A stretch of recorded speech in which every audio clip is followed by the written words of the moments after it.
Hello, what's up mga idol, mga loads? May bago nga pala akong service for today's video. Ngayon ko lang pala kinuha ito mga kasisi, mga idol, at videohan natin lahat. Ito na nga pala yung front area niya mga idol at mga loads. Yun, malaki nga pala ang gulong niyan, nasa 29. Mountain bike pala yan mga kasisi, mga idol, mga loads.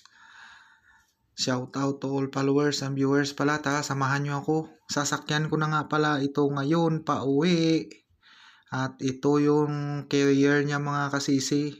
Nilagyan ko na nga din pala yan ng ilaw sa likod mga kasisi. Yan, signal light. Tsaka yan pala yung kanyang pedal. Tinesting ko na at all goods naman. Tsaka syempre may lock pa yan mga kasisi. Pero ang ilak natin dyan ay kadena. Mayroon pala akong kadena doon sa bahay mga kasisi. Yan na yung kanyang back area. Hanggang dito na lang. Thank you for watching. Bye.